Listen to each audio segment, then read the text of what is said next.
Hello, my name is Lakshmi Narayana, lecturer in economics, Government Degree College, Peddapalli.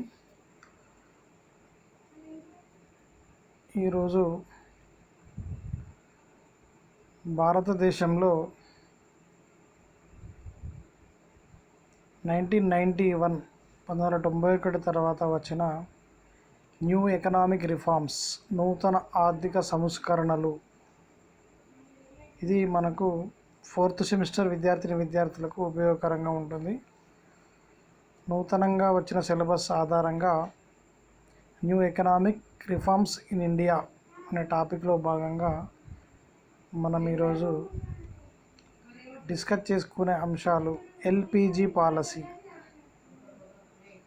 LPG means liberalisation, privatisation, globalisation, expansion of LPG. స్వాతంత్రం వచ్చినప్పటి నుండి ఇప్పటి వరకు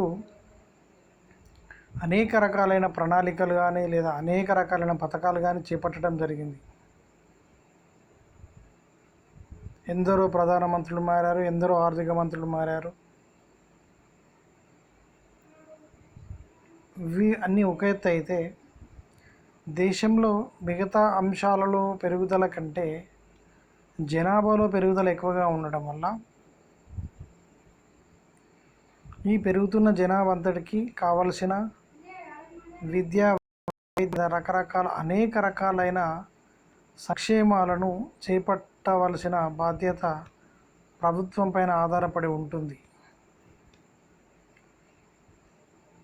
కానీ ఎప్పుడో ఏర్పాటు చేసుకున్న రాజ్యాంగము ప్రస్తుత తరంలో అందులో ఉన్న అంశాలన్నిటివి ఇప్పుడున్న సందర్భంలో ఉపయోగపడకపోవడం వల్ల ప్రతిదీ ప్రభుత్వం చేపట్టి లేదా ప్రతిదీ ప్రభుత్వం సమకూర్చాలంటే కష్టంతో కూడుకున్న పని కాబట్టి మరి ప్రజలకు సర్వీస్ని అందించే విషయం లేదా ప్రజలకు మౌలిక సదుపాయాలు అందించే విషయం చూసినప్పుడు ప్రజలు తక్కువ ఖర్చుతో అధిక మొత్తంలో వస్తువులు పొందాలని చూడడం లేదా తక్కువ వ్యయంతో అధిక వసతులు పొందాలని చూడడం, ప్రభుత్వం ఎక్కువ మందికి సంక్షేమ పథకాలు ప్రవేశపెట్టి లబ్ధి పొందాలని చూడడం, ఇవి రెండు జరుగుతున్న తరుణం లోపల మరి ఇంత జనాభాకు మనం అన్ని రకాల వసతులు అందించలేము. కాబట్టి కొంతమేరకు ఆర్థిక వ్యవస్థలో మార్పులు అనేటివి చాలా అవసరం. ఆ మార్పులను చేపట్టినట్లయితే పెరుగుతున్న జనాభా అంతటికి కూడా ప్రభుత్వం ద్వారా కాకుండా మరే ఇతర రంగాల ద్వారానైనా కూడా మనం పబ్లిక్ సర్వీస్ చేయగలిగినట్లయితే మన దేశంలో ఉండే ప్రజలందరూ కూడా సంతోషంగా ఉంటారనే దృక్పథంతో 1991 సంవత్సరం లోపల అప్పటి ప్రధాని శ్రీ పివి నరసింహారావు, అప్పటి ఆర్థిక శాఖ మంత్రి మన్మోహన్ సింగ్ గారు కలిసి చేపట్టిన ఈ యొక్క నూతన ఆర్థిక సంస్కరణలనే మనము ప్రస్తుతం మన భారతదేశం అభివృద్ధి పథంలో ఉంది అంటే అవన్నీ కూడా 1991 న్యూ ఎకనామిక్ రిఫార్మ్స్ యొక్క మూలాలే అని చెప్పక తప్పదు. మన దేశంలో విపరీతమైన అప్పులుండి దేశం చాలా ఊబిలో కూరుకుపోయే ప్రమాదం ఏర్పడుతుంది అనే తరుణం లోపల రిజర్వ్ బ్యాంక్ ఆఫ్ ఇండియా దగ్గర కూడా ఓన్లీ గోల్డ్ తప్ప మిగతా ఏమీ లేని సందర్భం లోపల పివి నరసింహారావు గారు చేసిన ఒక ధైర్యమైన పని ఏంటంటే అదే గోల్డ్ కుదవబెట్టేసి విదేశాలను అప్పులను తీసుకొచ్చి మన ఆర్థిక వ్యవస్థను గట్టెక్కించిన ఏకైక ప్రధాని పివి నరసింహారావు. తర్వాత మన దేశంలో ఉండే ప్రభుత్వ రంగంలో పనిచేస్తున్న సంస్థలని లాభాల్లో కనుక లేకపోయినట్లయితే వాటిని ప్రైవేట్ వ్యక్తులకు అప్పగించే విధంగా లేదా కొంతమేర బిజినెస్ కానీ లేదా వ్యాపారం చేసుకునే విషయం లోపల స్వేచ్ఛనివ్వాలి. అదేవిధంగా వ్యక్తులకు ఒక చోట పని దొరికినట్లయితే, మన దేశంలో పని దొరికినట్లయితే ప్రపంచంలో ఎక్కడైనా పని చేసుకునే వెసులుబాటు ఇవ్వాలి అనే 3 కండిషన్స్ తోటి ఏర్పడ్డ విధానమే ఎల్పిజి విధానం. లిబరలైజేషన్, ప్రైవేటైజేషన్, గ్లోబలైజేషన్ అనే 3 విధానాలు అనేటివి ఆ కాలంలో చేపట్టిన ఒక ముఖ్యమైన రిఫార్మ్స్గా లేదా ముఖ్యమైన ఆర్థిక సంస్కరణలుగా చెప్పక తప్పదు. ఈరోజు మనం అనుభవిస్తున్న ప్రతి ఫలం కూడా అప్పుడు ఏర్పడ్డ ఆర్థిక సంస్కరణలో భాగంగా ఏర్పడ్డ ఫ్రూట్సే అని చెప్పక తప్పదు. దీని యొక్క మనం చారిత్రక పరంగా ఈ నూతన రిఫార్మ్స్ చూసినట్లయితే July 1991, India has taken a series of measures to structure the economy and improve the BOP position. The new economic policy introduced changes in several areas. The policy have salient features which are July 1991లో India తీసుకున్న ముఖ్యమైన policy అంటే new economic reforms.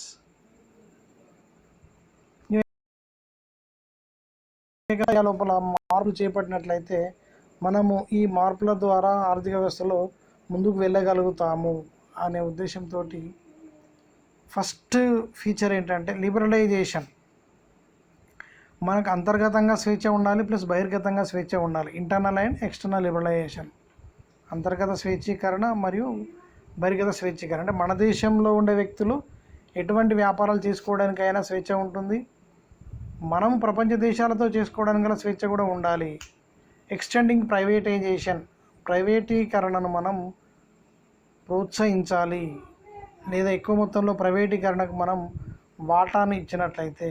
Globalisation of the economy which are known as LPG, globalization of the economy. ఈ మూడు కలిపితే ఏర్పడే సిస్టమే మనం ఎల్పిజి అంటాము. Liberalization, privatisation, globalization. Globalization means what? గ్లోబలైజేషన్లో టెక్నాలజీ కానీ కమ్యూనికేషన్ కానీ ఎక్కువ మొత్తంలో పెరిగినప్పుడు మన భారతదేశం ప్రపంచ దేశాలతో కలిసి ఏ విషయంలోనైనా కూడా ఉత్పత్తిలో కావచ్చు, లేదా టెక్నాలజీలో కావచ్చు, లేదా సర్వీస్ విషయం కావచ్చు, లేదా అనేక రకాలైన అన్ని విషయాల లోపల కూడా మనం ఇతర దేశాలతోటి మన యొక్క ఉత్పత్తులు కానీ లేదా మన యొక్క అంశాలు కానీ మన యొక్క ఆలోచనలు అన్నీ పంచుకొని ముందుకు వెళ్ళే విధంగా ఏర్పాటు చేసుకునేదే గ్లోబలైజేషన్. అసలు ఎందుకు ఇది మనం ఈ యొక్క ఎల్పిజి మోడల్ ఎందుకు తీసుకురావాల్సి వచ్చిందని చూసినట్లయితే కారణాలు చూసినట్లయితే 1991 crisis. Towards the end of 1980s, India was facing of BOP, balance of payments crisis. Due to unsustainable borrowing and high expenditure, the current account deficit 3.5% in 1990-91 massively weakened the ability to financial deficit. ఇది ఎందుకు ఏర్పడదండి? Towards the 1980s, India was facing BOP అంటే మనకు balance of payment, విదేశీ చెల్లింపుల సామర్థ్యంలో ఏర్పడ్డ ఒక రకమైన క్రైసిస్, సంక్షోభం. Due to unsustainable borrowing and high expenditure, విపరీతమైన అప్పులు చేయడం ఒకటి, విపరీతమైన వ్యయాలు చేయడం ఒకటి. ఈ రెండింటి వల్ల కరెంట్ అకౌంట్ డెఫిసిటీలో 3.5% 1991కి వచ్చేసరికి చాలా విపరీతమైన పరిస్థితి ఏర్పడ్డది. Massively weakened the ability to finance deficit, massively weakened the ability to finance deficit. ఇక్కడ ఏమైందంటే మన యొక్క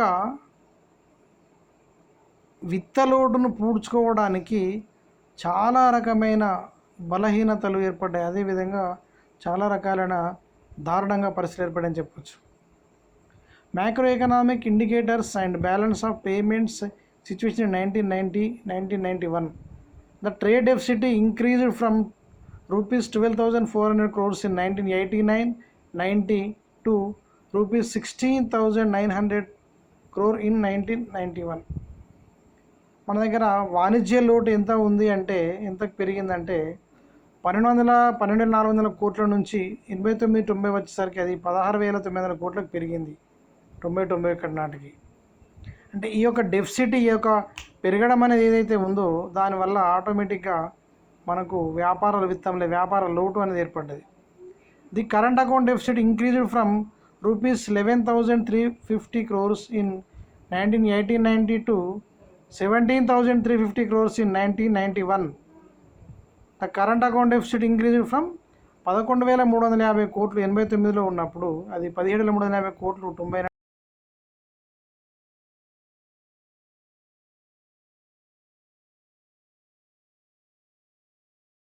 90 in 1991. Besides this, the fiscal deficit to GDP ratio was more than 7% during the 2 years 1989-90 and 1991. The foreign exchange reserves mean to cover import cost for 2 years 1890 1991 were just sufficient to cover close 2.5 months of the imports. అంటే మనము ఇవన్నీ చూసినప్పుడు, ఈ రకరకాలైన కండిషన్లు చూసినప్పుడు మనకు నూతన ఆర్థిక సంస్కరణలు చేపట్టక తప్పలేదు. Next, the average rate of inflation was 7.5% in 89-90. ద్రవ్యోల్బణం అనేది 89-90లో 7.5% ఉంటే అది ఆటోమేటిక్గా 1991 నాటికి 10% చేరుకుంది. అది 91-92 నాటికి 13%. The GDP growth rate which was 6.5% 1890లో ఉన్నప్పుడు అది 5.5%కు డిక్లైన్ కావడం 1991కు. అంటే ద్రవ్యోల్బణం రేటు పెరగడం ప్లస్ జీడిపి గ్రోత్ రేట్ అనేది తగ్గడం. The balance of payment crisis also affected the performance of industrial sector. ఈ బీఓపీలో ఉండే సంక్షోభం అనేది మనకు పారిశ్రామిక రంగంలో చాలా ప్రభావాన్ని చూపింది. The average industrial growth rate was 8% in the second half of 1980s. Industrial growth rate అనేది 8% ఉంది 1980-85 ప్రాంతంలో. In 1890 it was 8.6% and 1990 8.2%. Industrial growth అనేది 8% నుంచి కొంత మేరకు పెరిగినప్పటికీ కూడా మళ్ళీ 1991కి 8.2% చేరుకుంది. India's foreign exchange reserve stood at rupees 5,277 crores on 31st December 1989, which declined to rupees 2,152 crore by the end of the December 1990. Between May and July 1991, these reserves ranged between 2,005 crores to 3,300 crores. మనకు foreign exchange reserve విదేశీ మారక నిల్వలు కూడా చాలా మటుకు up to 50% వరకు తగ్గిపోవడం అనేది, అంటే ఫారిన్ ఎక్స్చేంజ్ రిజర్వ్ లేకపోయినట్లయితే మనకు ఎగుమతుల దిగుమతుల విషయం లోపల చాలా ఇంబ్యాలెన్స్ అసమతుల్యం ఏర్పడి మన విదేశాలకు చెల్లించే చెల్లింపులన్నీ తక్కువగా ఉండడం వల్ల మనకు మెయిన్గా క్రైసిస్ ఏర్పడింది. Doctor Manmohan Singh from the Indian National Congress was the 19th finance minister of India from 21st June 1991 to 16th May 1996 when PV Narasimha Rao was the prime minister of India. మనకి ఈ టైంలో మన దేశాన్ని గట్టెక్కించే మేధావులు ఎవరయ్యా అంటే ప్రధానమంత్రి పివి నరసింహారావు మరియు finance minister doctor Manmohan Singh వీరిద్దరు కలిసి ఈ యొక్క వ్యవస్థను గట్టెక్కించే ప్రయత్నం చేసినారని చెప్పక తప్పదు. ఇందులో మనకు మొట్టమొదటి అంశం ఏంటంటే లిబరలైజేషన్. అసలు లిబరలైజేషన్ ఎందుకు ఉండాలి, దీనివల్ల మనకు వచ్చే బెనిఫిట్స్ ఏంటి? Liberalisation is a relaxation of government restrictions usually in such areas of social, political and economic policy. This may be similar to deregulation requirement in freedom in fixing the prices, freedom in deciding the scale of business activities. ఇక్కడ ప్రభుత్వం నియంత్రణ నుంచి స్వేచ్ఛగా తమ పరిశ్రమలు స్థాపించుకునే విషయం కోసము సామాజిక పరమైన ఆంక్షలు కానీ, రాజకీయపరమైన ఆంక్షలు కానీ, ఆర్థికపరమైన ఆంక్షలు కానీ లేకపోయినట్లయితే తాము స్వేచ్ఛగా ఎక్కడైనా కూడా ప్రపంచంలో ఎక్కడైనా కూడా ఈ యొక్క సంస్థలు స్థాపించుకొని ఉత్పత్తిని చేపట్టి లాభాలు ఆర్జించి ఉండే విధంగా తీసుకొచ్చిన పాలసీ లిబరలైజేషన్ పాలసీ. దీనికి ఉదాహరణలు ఏంటంటే ఫస్ట్ లైసెన్సింగ్ విధానం అనేది రద్దు చేయాలి. దానికి లైసెన్సింగ్ అనేది ఉన్నట్లయితే ఈ లైసెన్సింగ్ కోసమే మన ఇండస్ట్రీస్ పరిశ్రమలు తిరిగి లైసెన్స్ రాకపోవడం వల్ల మూతపడే పరిస్థితి లేదా ప్రారంభించకపోయే పరిస్థితులు అనేవి చాలా మటుకు ఏర్పడ్డాయి. తాము ఉత్పత్తి చేసిన వస్తువులపైన తామే ధర నిర్ణయించుకునే ఫ్రీడమ్ అనేది ఖచ్చితంగా ఉండాలి. Freedom is declined. తాము ఏ రకమైన బిజినెస్ చేసుకోవాలి, మధ్యతరగతి బిజినెసా, చిన్నతర పరిశ్రమల, భారీతర పరిశ్రమల అని నిర్ణయించుకునే అధికారం కూడా పరిశ్రమలకే ఇవ్వాలి అనేటి 3 ఎగ్జాంపుల్స్ అనేటివి మనం లిబరలైజేషన్. స్వేచ్ఛీకరణ అనేది ఏంటంటే ప్రభుత్వం యొక్క కబంధ హస్తాల నుండి ఆర్థిక వ్యవస్థ స్వేచ్ఛాయుత వాతావరణంలోకి వెళ్ళడం, లేదా నియంత్రిత ఆర్థిక వ్యవస్థ నుంచి స్వేచ్ఛాయుత వాతావరణంలోకి ఆర్థిక వ్యవస్థ తరలి వెళ్ళడాన్ని మనం లిబరలైజేషన్ అంటాం. ఈ విషయంలో నేను మీకు ఒక ఎగ్జాంపుల్ చెప్పాల్సిన అవసరం ఎంతైనా ఉంది. ఈ లిబరలైజేషన్కి సరిపడే ఎగ్జాంపుల్ ఏంటంటే, మనం ఒక పావురాన్ని కొనుక్కొని మనం పావురాన్ని వదిలిపెట్టేస్తే స్వేచ్ఛగా వెళ్ళిపోతుంది, తిరిగి వస్తారో రాదో తెలియదు.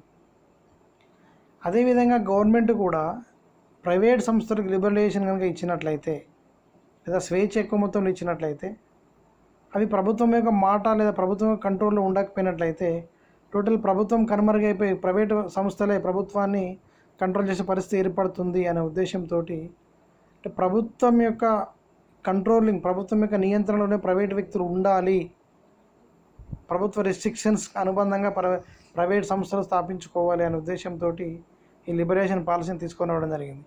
ఇందాక చెప్పాను, పావురం అనేది మనం ఫ్రీగా వదిలిపెడితే వెళ్ళిపోతుంది, మళ్ళీ వస్తారా తెలియదు. ఇదే పావురానికి మనం ఒక కాలుకు తాడు కట్టి ఆ తాడు ఎండు మన దగ్గర పెట్టుకున్నట్లయితే పావురం ఎంత దూరమైనా మన తాడుతో మనం పావురం మన దగ్గర లాక్కోవచ్చు. అటువంటి పాలసీ కోసమే ప్రభుత్వము రిస్ట్రిక్షన్స్ పెడుతుంది, ఫ్రీడమ్ అనేది ఇస్తుంది అనే కండిషన్ మీద స్టార్ట్ అయింది privatisation, liberalisation. Next definition privatisation. The transfer of ownership, property or business from the government to the private sector is termed as privatization. The government ceases to be the owner of the entire entity or business. The process in which a publicly traded company is taken over by a few people is also called privatization. ఇక్కడ ఓనర్షిప్ను బదిలీ చేయడం కానీ, ఆస్తులను బదిలీ చేయడం కానీ ఎక్కడి నుంచి ఎక్కడికి బదిలీ అవుతాయా అంటే గవర్నమెంట్కి వెళ్ళి ప్రైవేట్ సెక్టర్కి బదిలీ అయినట్టు దాన్ని మనం ప్రైవేటీకరణ అంటాము. The transfer of ownership, property or business from the government to the private sector is called privatisation. ఇక్కడ ఓనర్షిప్ అంటే ఏంటి? ఓనర్ అంటే ఎవరు? ఇక్కడ యజమాని కానీ, ఆస్తులు కానీ, లేదా బిజినెస్ వ్యాపారం కానీ ప్రభుత్వం నుంచి ప్రైవేట్ రంగంలోకి వెళ్ళినట్లేదని ప్రైవేటైజేషన్ అంటాము. ఇంకొకటి, the government cease to be the owner. Ceases government తమ యొక్క యజమానిత్వాన్ని రద్దు చేసుకోవడం కానీ, ఆ యొక్క వ్యాపారం రద్దు చేసుకోవడం కానీ, దీని పరంగా ఏర్పడేది కూడా మనం ప్రైవేటైజేషన్గా చెప్పక తప్పదు. Example for privatisation, sale government sector to private sector. ప్రభుత్వ రంగ సంస్థలన్నీ కూడా ప్రైవేట్ సెక్టార్కు అమ్మిపడేయడం. ఇక్కడ ఎందుకు అట్లా అమ్మేస్తున్నామంటే, ప్రభుత్వ రంగంలో ఉండే సంస్థలన్నీ కూడా లాభాలు నడవనప్పుడు, ప్రభుత్వంకు నష్టాలు వచ్చినప్పుడు, నష్టాలు వస్తున్న సంస్థలు నడిపేయడం వల్ల ప్రభుత్వంకు లాభాలు లేనప్పుడు ప్రభుత్వం ఆటోమేటిక్గా వాటిని ప్రైవేట్ వ్యక్తులకు అమ్ముకోవచ్చు. మరి ఎట్లా అమ్ముకోవాలి ప్రభుత్వ రంగ సంస్థలు ప్రైవేట్కు? దానికి 3 రకాల మెథడ్స్ ఇవ్వడం జరిగింది. ఒకటి, లీజుకి ఇవ్వచ్చు. అంటే ప్రభుత్వ రంగ సంస్థలను ప్రైవేట్ వ్యక్తులకు లీజుకి ఇవ్వచ్చు, లేదా కాంట్రాక్ట్కి ఇవ్వచ్చు. ఇన్ని సంవత్సరాలు పలానా సంస్థ పలానా ప్రైవేట్ కంపెనీ మెయింటైన్ చేస్తా అని చెప్పి కాంట్రాక్ట్కి ఇవ్వచ్చు. లేదా డిస్ఇన్వెస్ట్మెంట్, పెట్టుబడులను ప్రభుత్వ రంగ సంస్థ నష్టాలుంటే ఉపసంహరించుకోవచ్చు. ఈ 3 అంశాల ద్వారా ప్రభుత్వ రంగ సంస్థలను ప్రైవేట్ సంస్థలకు, ఇందాక డెఫినేషన్ ప్రాపర్టీస్ కానీ, ఓనర్షిప్స్ కానీ, లేదా బిజినెస్ ఫర్మ్ కానీ, మూడింటిని కూడా మనం ప్రభుత్వం నుంచి ప్రైవేట్ వ్యక్తులకు బదిలీ చేయడాన్ని మనం ప్రైవేటీకరణగా చెప్పడం జరుగుతుంది. నెక్స్ట్ మనకున్న ఇంకొక డెఫినేషన్ ఏంటంటే గ్లోబలైజేషన్, ప్రపంచీకరణ. ఈరోజు ప్రపంచం అనేది ఒక చిన్న మ్యాచ్ బాక్స్ లాగా తయారైందని చెప్పక తప్పదు. మనం పూర్వకాలంలో ప్రపంచము లేదా ఇతర దేశాలని అనుకున్నప్పుడు చాలా పెద్ద అంశం, చాలా వైడ్ కాన్సెప్ట్. అమెరికా వెళ్ళాలంటే మనకు ఒక వారం 10 రోజులు పట్టేది. బొంబాయి నుంచి అమెరికా పోయే పరిస్థితి. కానీ ఈరోజు చూసినట్లయితే హైదరాబాద్కి వెళ్ళి అమెరికా పోయి రేపు వచ్చే పరిస్థితి ఏర్పడ్డది. కారణం ఏంటంటే అది గ్లోబలైజేషన్ ప్రక్రియలో భాగంగా ఏర్పడ్డ కొత్త రకమైన విప్లవంగా చెప్పవచ్చు. Globalisation, the process by which businesses or other organisations develop international influence or start operating on international scale. మనము అంతర్జాతీయ పరంగా ఒక బిజినెస్ స్టార్ట్ చేయడం కానీ, లేదా అంతర్జాతీయ సంస్థలను మన దగ్గరికి వెళ్ళి మనం ఆపరేట్ చేయడం కానీ చేసేదే గ్లోబలైజేషన్. గ్లోబలైజేషన్ ఎగ్జాంపుల్ చూసినట్లయితే organisations such as the Red Cross respond quicker to disaster around the world. Organisations such as the Red Cross respond quicker to disasters around the world. ప్రపంచ స్థాయిలో ఎటువంటి క్రైసిస్ ఏర్పడ్డా కూడా తొందరగా స్పందించే విధంగా ఉండే సంస్థలు ఏవైతే రెడ్ క్రాస్ లాంటి సంస్థలు ఉన్నాయవన్నీ కూడా మనకు ఈ గ్లోబలైజేషన్కు ఎగ్జాంపుల్గా చెప్పవచ్చు. నెక్స్ట్ మనకు మొట్టమొదటి ఈ 3 అంశాల్లో మొట్టమొదటి ముఖ్యమైన టాపిక్ ఏంటంటే లిబరలైజేషన్. ఈ లిబరలైజేషన్ కింద ఉండే విధి విధానాలు ఏ విధంగా ఉంటాయని చూసినప్పుడు policies under liberalization abolition of license except in few. Abolition of లైసెన్స్ను రద్దు చేయాలి కొన్నింటికి తప్ప, అన్ని రకాల పరిశ్రమల లైసెన్స్ అనేది రద్దు చేయాలి. First one. No restrictions on expansion or contraction of business activities. ఇక్కడ వ్యాపారాన్ని కుదించుకోవడానికి కానీ లేదా విస్తరించుకోవడానికి కానీ ఎటువంటి నియంత్రణ రెస్ట్రిక్షన్స్ అనేటివి ఉండకూడదు. Liberalization in import and export. ఎగుమతులలో కానీ దిగుమతులలో కానీ స్వేచ్ఛ అనేది ఉండాలి. Easy and simplifying the procedure to attract foreign capital in India. Easy and simplifying the procedure మనకు విదేశీ పెట్టుబడులు మన భారతదేశంలో పెట్టాలంటే ఆకర్షణీయ విధంగా ప్రొసీజర్ లేదా పద్ధతులను ఉన్నట్లయితే వాళ్ళు ఇక్కడ మన దగ్గర పెట్టుబడులు పెట్టే అవకాశం ఎక్కువగా ఉంటుంది. Freedom in movement of goods and services. వస్తువులు కానీ సేవలు కానీ ఒక ప్రదేశంకి వెళ్ళి మరొక ప్రదేశానికి స్వేచ్ఛగా తరలి వెళ్ళే విధంగా ఉండాలి. Freedom prices of goods and services. వస్తువులకు కానీ సేవలకు కానీ వాళ్ళకు నచ్చిన ధరలను వాళ్ళు నిర్ణయించుకునే విధానం అనేది కూడా చాలా అవసరమైన ప్రక్రియ. Next disinvestment of public sector. ప్రభుత్వ రంగంలో నష్టాల్లో కనుక ఉన్నట్లయితే వాటిని డిజిన్వెస్ట్మెంట్ అంటే పెట్టుబడులు ఉపసంహరించుకునే విధంగా ఉండాలి. That is transfer of public sector enterprises to private sector. ఇక్కడ పెట్టుబడులు ఉపసంహరణ జరగడం కానీ లేదా మొత్తానికి మూసివేసినప్పుడు ఈ ప్రభుత్వ రంగంలో ఉన్న సంస్థ డైరెక్ట్ ప్రైవేట్ రంగానికి అప్పగించడం. ఉదాహరణ చెప్పుకోవాలంటే మన దగ్గర ఏదైతే ఉందో ఏపీఎస్ఈబి అని ఉండే, ఆంధ్రప్రదేశ్ స్టేట్ ఎలక్ట్రిసిటీ బోర్డ్ అని ఉండే. ఈరోజు మనం చూసినట్లయితే అది ఏపీ ట్రాన్స్కో, ఏపీ జెన్కో రెండుగా విడిపోయింది. మన తెలంగాణ రాష్ట్రం ఏర్పడిన తర్వాత టీఎస్ ట్రాన్స్కో, టీఎస్ జెన్కో ఏర్పాటు చేయడం జరిగింది. అంటే ఏంటిది, ఇక్కడ ఒక సంస్థ నష్టాల్లో నడుస్తున్నప్పుడు ఆ సంస్థను అమ్ముకోవడానికి ప్రభుత్వ రంగానికి పూర్తి స్వేచ్ఛ ఇవ్వాలి. అది నష్టాల్లో నడుస్తున్నప్పుడు అది లాభాల్లోకి రాదు అని డిసైడ్ అయినప్పుడు ప్రభుత్వం యొక్క సంస్థను ప్రైవేట్ వ్యక్తులకు అమ్ముకోవచ్చు. Setting up of board of industrial and financial reconstruction, BIFR, board of industrial and financial reconstruction.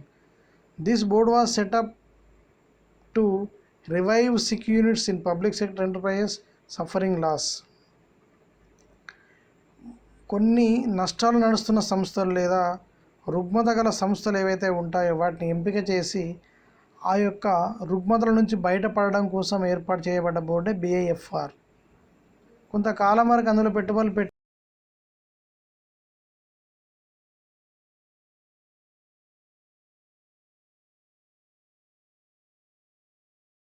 distribution of stake of the government.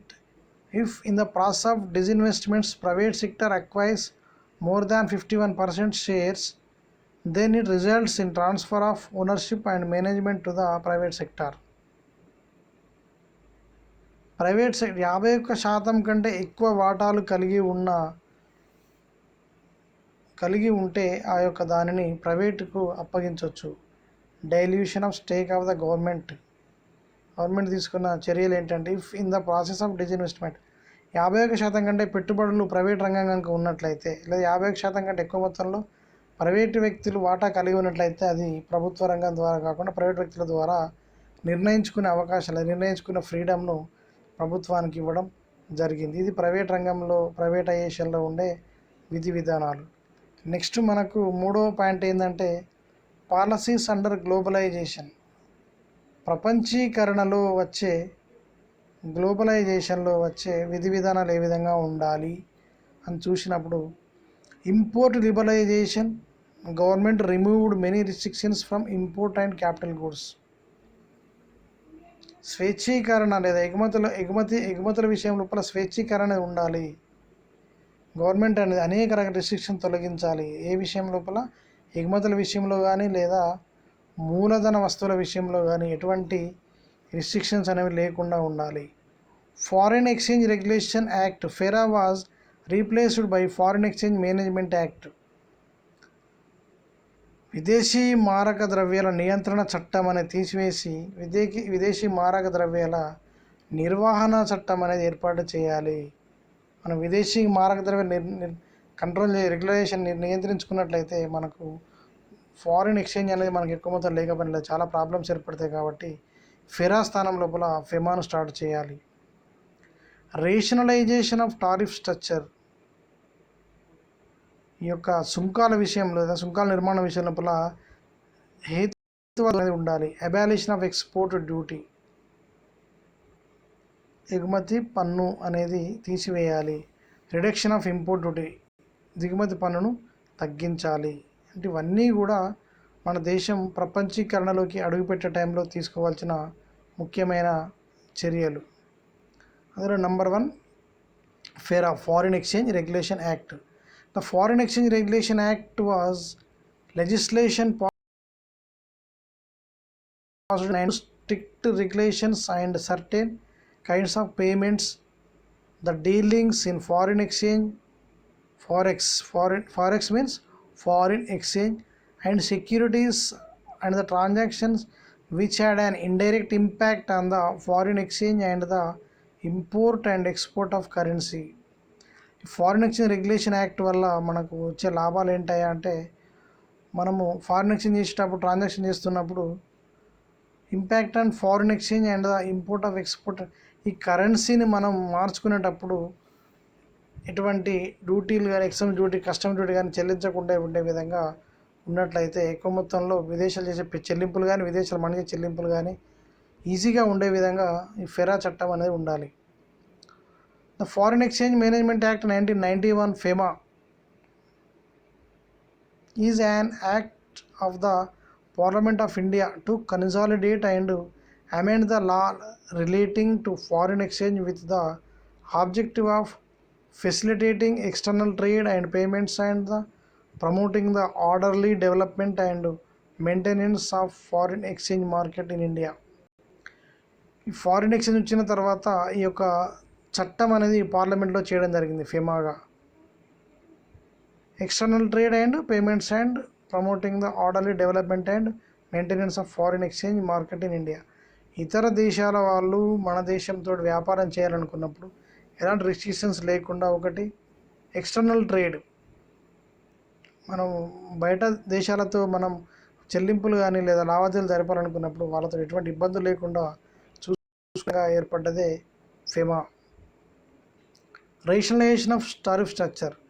Tariff a tax or duty to be paid అనే particular class of imports and exports. Tariff అనేది ఒక రకమైన ఒక తరగతి సంబంధించిన ఎగుమతుల దిగుమతుల విషయం లోపల మాత్రమే చెల్లించే విధంగా ఉండాలి. Rationalisation is a recognisation of company in order to increase its efficiency. This recognition may lead to an expansion or reduction in company size, a change of policy or an alteration of strategy pertaining to particular products. ఇక్కడ rationalization అని చేసినప్పుడు ఆ company యొక్క company పెంచుకోవడం కానీ లేదా కంపెనీని తగ్గించుకోవడం కానీ, ఎక్స్పాన్షన్ రిడక్షన్ కంపెనీ కుదింపు కానీ లేదా కంపెనీ పెంచుకోవడం కానీ, ఇది ఎక్కడ జరుగుతుందంటే కంపెనీ పరిమాణం పెంచుకోవడం విషయంలో కావచ్చు, లేదా